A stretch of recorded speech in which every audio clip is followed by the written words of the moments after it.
On a crisp spring morning, sunlight streamed through the windows onto my white marble kitchen counter. I was making pancakes for my daughter Lily while gazing out at the Chestnut Hill streetscape. The sweet aroma of maple syrup mingled with the rich scent wafting from the coffee maker, creating our usual pleasant morning atmosphere. The trees in the garden were dressed in fresh green leaves, and I could see the pink cherry blossoms swaying in the neighbor's yard. Cars had already begun their morning commute in the neighborhood, and I could hear church bells tolling in the distance. This upscale residential area always awakens quietly but surely each morning. "Mom, I'm going to nail my science presentation today." Lily's voice, as she bounded down the stairs, brought energy to the kitchen. Just seeing her innocent 8-year-old smile warms my heart. We had stayed up late last night helping her practice, and the laminated poster with diagrams would surely impress her teacher. "Yes, I'm sure your presentation will be wonderful. But please don't run on the stairs," I cautioned, though I couldn't help but smile. Her uniform was perfectly pressed, and her golden hair was beautifully braided. I had gotten up early to do it for her. A small pearl brooch, her Christmas present, sparkled at her white blouse collar. "Good morning, my angels." James appeared just as I was placing the last pancake on the plate. As a skilled investment banker at Goldman Sachs, he was dressed in his usual perfectly fitted expensive suit, with the Rolex I had given him for his IPO celebration gleaming on his wrist. His handsome profile still makes my heart skip a beat, just as it did when we first met. The dining table was already set with fresh blueberries, whipped cream, crispy bacon, and Lily's favorite scrambled eggs. A bottle of organic orange juice from Whole Foods completed the spread. "Daddy, can we watch a movie together tonight?" Lily looked up at her father with hopeful eyes. The way she gently tugged at his expensive suit sleeve always touched my heart deeply. "I'm sorry, sweetheart, I have an important meeting tonight. But let's spend the weekend together. How about going to the zoo?" James answered while gently patting her head. As I poured hot coffee into my husband's favorite Starbucks tumbler, I was once again struck by how blessed my life was. My career as a pediatrician at Boston General Hospital was fulfilling, and family life was going smoothly. Last year, I served as PDA president, and at the hospital, I had been entrusted with mentoring young doctors. While balancing work and family isn't easy, every day is precious. At breakfast, Lily chatted enthusiastically about school while James occasionally nodded as he read the Wall Street Journal. This ordinary morning scene was our daily routine. After breakfast, we each headed out to start our day. Lily to Beaver Country Day School, one of the most prestigious schools in our upscale neighborhood. After school, she had ballet lessons at Boston Ballet School and swimming classes at the YMCA. My husband to his large glass-walled office in the financial district. And I to the hospital where my little patients awaited. That afternoon, I was finishing up an examination of a 3-year-old patient in my pediatric office. The little boy had an ear infection with a fever, but his symptoms were already improving. "The fever isn't concerning. Let's monitor him for another few days," I was explaining to his mother when suddenly my phone rang. The mother looked slightly startled at the ringtone echoing in the examination room.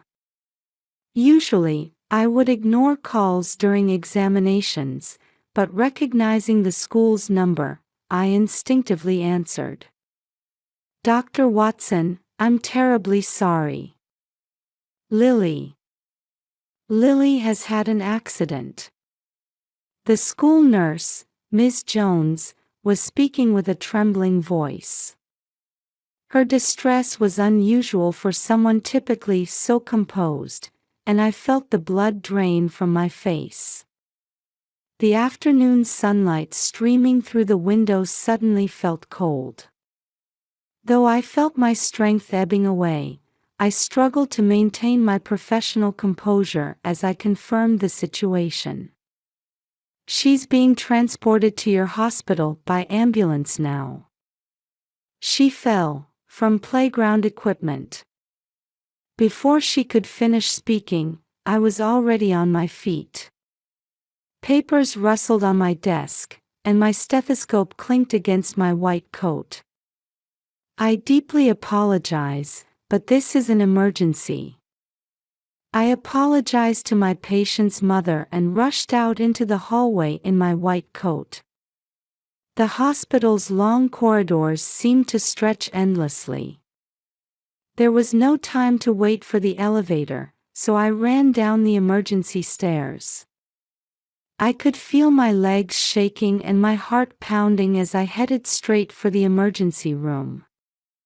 These stairs I normally walked without a thought felt unusually long today. Nurses I passed in the hallway looked at me with concern. I heard someone ask, "Dr. Watson, are you all right?" but I didn't even have the composure to respond.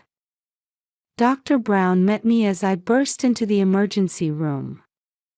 She had been my friend since medical school. "Amy, stay calm. She's in the treatment room now. She's fully conscious." When I opened the treatment room door, there was my little girl lying on the bed.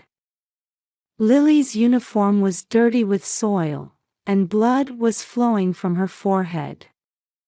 The braid I had carefully done this morning was undone, her golden hair disheveled.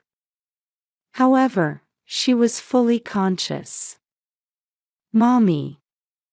I'm sorry. I climbed too high, we were playing hide and seek." I gripped my daughter's hand and whispered, "It's okay, Mommy's here." I could feel her small hand was cold and trembling. The nurses immediately began preparing and arrangements for X-rays were being made. The monitor's warning beeps occasionally sounded, and the footsteps of busy medical staff echoed through the room. "There's significant bleeding. Let's prepare for a transfusion just in case," Dr. Brown ordered. This was a routine procedure, and as a doctor, I had given the same order countless times. It was a standard precautionary measure for accidents involving trauma. However, this time, as a mother, I felt an overwhelming anxiety in my chest. And that anxiety would prove to be justified. I noticed Dr. Brown's expression change distinctly as she looked at the test results. She consulted with other medical staff in hushed tones and kept reviewing the test results repeatedly. Then she turned to me. There was clear confusion in her eyes. It was an unusually disturbed expression I had never seen on my normally composed friend. "Amy, we need to talk." She drew me to a corner of the treatment room and began speaking in a lowered voice. After making sure no one was around, she said, "About Lily's blood type, it doesn't match yours and your husband's." It took me several seconds to comprehend the meaning of those words. As a doctor, I perfectly understood the laws of blood type inheritance. But there was a strange time distortion before that knowledge connected to the current situation. What do you mean? Just then, the treatment room door burst open, and James rushed in. His usually perfectly styled hair was disheveled, and his expensive suit was wrinkled. Lily. Amy. I approached my husband with visible distress and relayed what Dr. Brown had told me, whispering to ensure our daughter couldn't hear. My husband's expression immediately changed. That's impossible. James's voice echoed through the treatment room. The nurse preparing the floor stopped at his outburst. Did you do something? I stepped back in surprise at my husband's vehemence. James had never raised his voice before. He had always been gentlemanly and maintained his composure in any situation. What are you saying? That I did something. Did you cheat? With someone? My husband's eyes were filled with an emotion I had never seen before. At that moment, the treatment room door opened without a knock, and 2 police officers entered. The older detective wore a gray suit, while the younger one was in a navy uniform. Mr. James Watson. The senior detective pulled out a document. Please review this. As my husband read the document, I could see the color drain from his face. His hands trembled, and his lips turned white. Sweat beaded on his forehead, and his perfect tie had become crooked. The police investigation was more extensive than expected. Detective Murphy, with eyes as sharp as ring gems, meticulously examined hospital records one by one. My work shifts, Lily's birth records, even security camera footage. However, many of the records from 8 years ago had been lost during digitization, and what remained was fragmentary. The record-keeping system changed, explained the head of medical records management. When we introduced electronic medical records in 2017, many paper records. As I listened to these words, I stared out the examination room window. The spring sunlight still shone brightly, but nothing was the same anymore. Lily had already been discharged after a week's hospitalization, but the mystery of her blood type cast a large shadow over our daily life. The investigation expanded to interviewing people involved at the time. Doctors, nurses, and even administrative staff who had worked in the obstetrics ward. After 8 years, many staff members had retired or transferred, but Detective Murphy persistently tracked people down. I remember that day. That testimony came from an unexpected source. Sarah Jenkins, who had been a new nurse at the time, now worked at a small suburban clinic. During police questioning, she spoke with a trembling voice.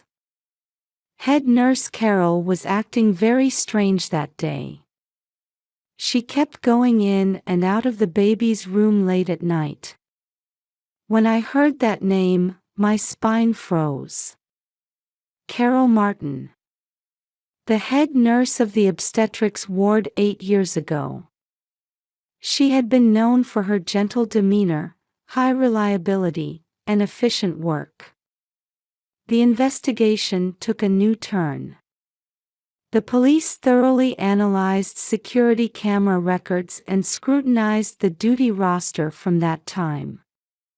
They discovered unusual patterns in Carol's work schedule.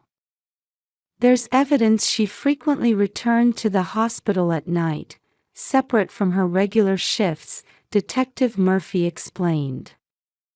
His blue eyes had the characteristic gleam of someone who had found something significant. Just then, events took an unexpected turn. One night, As I was watching television at home, my husband returned from work earlier than usual. His typically neat tie was loose, and his face was ashen. "Amy, we need to talk." Sitting at the kitchen table, my husband reached for a glass of water, but his trembling hands caused it to spill. I silently watched him. Actually, 8 years ago, I had a relationship with Carol. That confession shocked me deeply. My husband continued, with a dark expression, occasionally stumbling over his words. "It was a brief affair. I ended everything just before Lily was born. I tried to completely forget about her existence." I was speechless. The trust we had built throughout our married life seemed to crumble like a sandcastle in an instant. But there was something else that concerned me more. Was Carol, at that time? She might have been pregnant. But I never heard anything about that from her. I tried to forget everything. My husband's confession brought a new development to the investigation. Detective Murphy began tracking Carol Martin's movements more closely. They discovered she had suddenly resigned from the hospital 8 years ago and moved to another state. As the investigation progressed, changes were occurring around us as well. At the hospital, nurses' attitudes toward me changed, and colleagues awkwardly kept their distance. At Lily's school, rumors seemed to be spreading among the parents. One day, Detective Murphy visited the hospital again. "We've located Carol Martin," his voice carried an unprecedented certainty. "She did give birth at that time." The air in the examination room seemed to freeze at the detective's words. Outside the window, dark clouds were gathering as if a spring storm was approaching. The truth that would greatly change our lives was approaching with those dark clouds. At night, as I watched Lily's sleeping face, I was deep in thought. Regardless of blood ties, this child is my precious daughter. But if somewhere else, there was a child connected to me by blood. Complex emotions constricted my heart. The interrogation room at Massachusetts State Police Headquarters was smaller than I had imagined. Pale gray walls, a dark desk, and a large one-way mirror. From the observation room next door, I watched Carol Martin's interrogation. She maintained the same well-groomed appearance as 8 years ago, but the bags under her eyes and deep wrinkles told of the weight of these years. She sat in the chair with a tense expression, occasionally reaching for a white paper cup of water. "Ms. Martin," Detective Murphy's voice echoed through the speakers. "Let's discuss again your work at Boston General Hospital 8 years ago." Carol nodded silently. Her former dignity as head nurse had faded, and she seemed somehow diminished. The pearl bracelet on her wrist trembled slightly. "Can you explain about your night shift on April 15th? The moment she heard that date, Carol's expression subtly changed. I could tell. Reading patients' subtle facial changes was a skill I had developed over many years as a doctor. It was a normal night shift. Her voice was hoarse. "Nothing special." "Is that really true?" Detective Murphy placed a photo on the desk. It was a printed security camera image. The date and time were clearly visible. "This shows you entering the nursery. At a time outside normal rounds." Carol's fingers gripped the paper cup tightly. Some water spilled, creating a stain on her navy blue blouse. You were pregnant at the time. Detective Murphy pulled out more documents. And you gave birth on the same day. The air in the room seemed to freeze instantly. Carol's shoulders began to tremble slightly. It was James's child. Her voice quivered slightly. But he refused to acknowledge it. When I heard those words, my heart beat strongly. I could see my own pale reflection in the observation room glass. At that time, Carol stumbled over her words and took a deep sigh. I had lost my mind. Her confession continued like a broken dam. The events in the nursery, the baby switch, and the falsification of records. It wasn't all meticulously planned, but rather snap decisions made in a desperate situation. I thought I had the right to have a happy family too. Large tears fell from her eyes. But every day was hell. Raising someone else's child, as my own. The fluorescent light in the interrogation room coldly illuminated Carol's tears. Next to her, a young female detective was taking detailed notes. Your biological daughter was raised by the Watson family. Detective Murphy's voice remained calm. And Lily Watson was actually. Yes, Carol's voice trembled slightly. Every day, I looked for photos of that family in the newspapers. I cut out every magazine article about charity parties. Those words constricted my chest. To think that someone had been watching our happy life from afar for these 8 years, indescribable emotions welled up inside me. Outside the interrogation room, spring twilight was deepening. The sky visible through the window was dimming. The footsteps of busy police officers echoed in the hallway of the police station. Could you explain in detail about the falsification of records? Carol, holding the paper cup with trembling hands, began to explain about those times.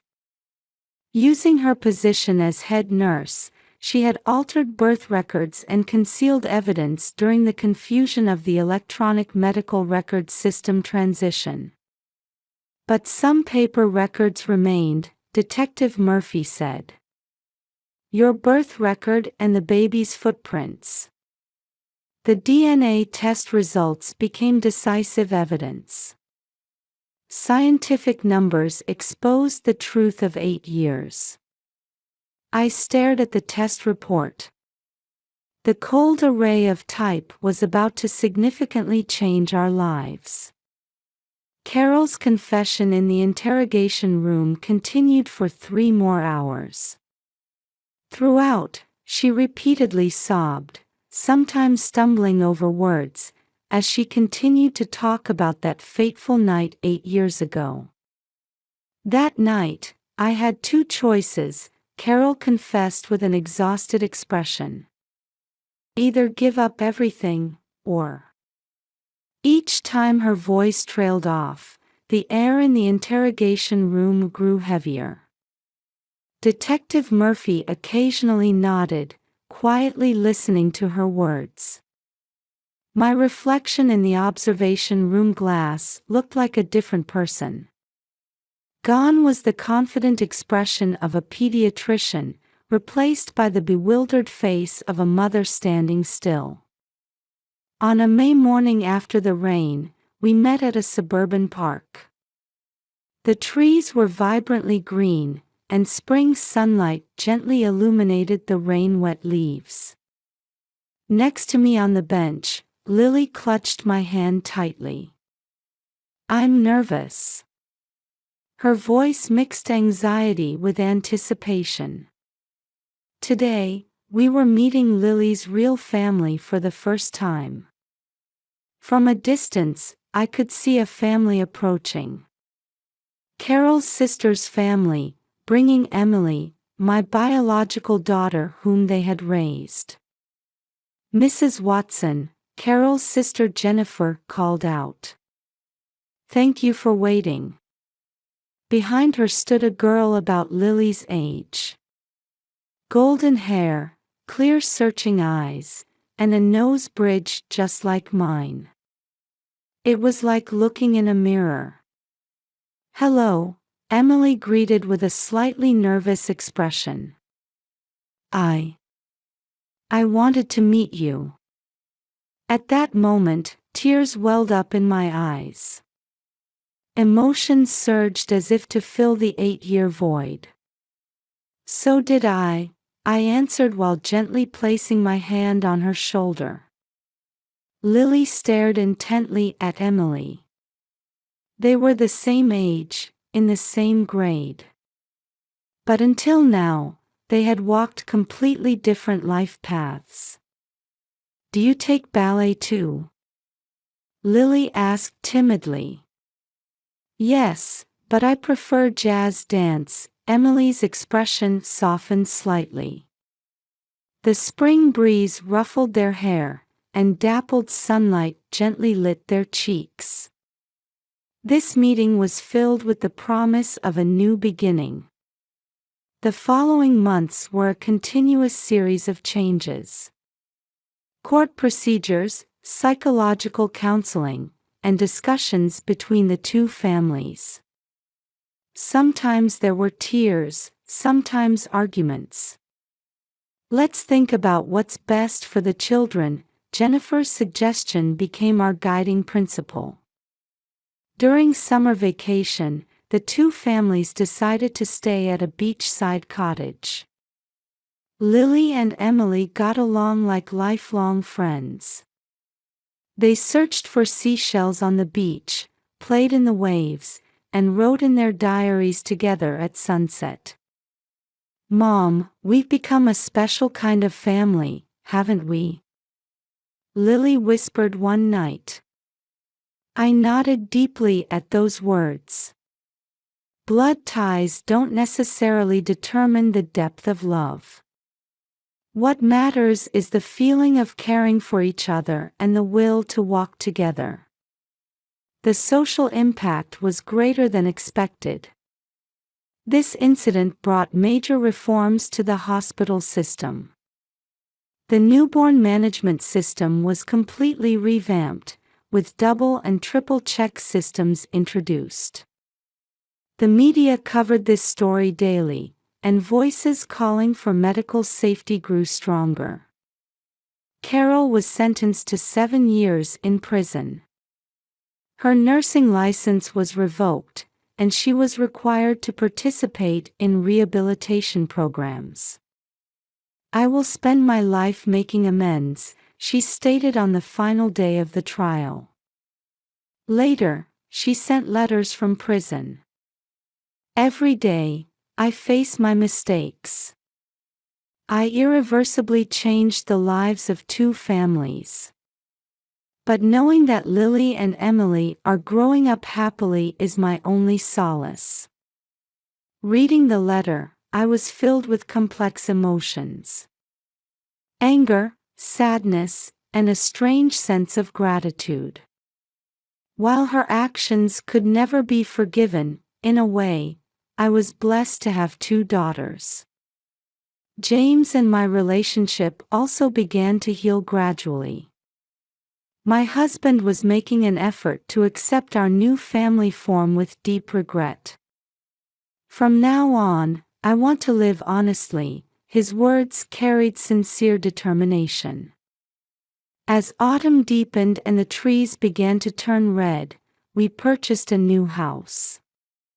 We chose a location halfway between the 2 families so Lily and Emily could easily visit each other. The spacious living room is decorated with photos of both daughters. Pictures from ballet recitals, beach memories, and recent family photos. They seem to symbolize the beginning of our new story. Life has unexpected gifts, I wrote in my diary one night.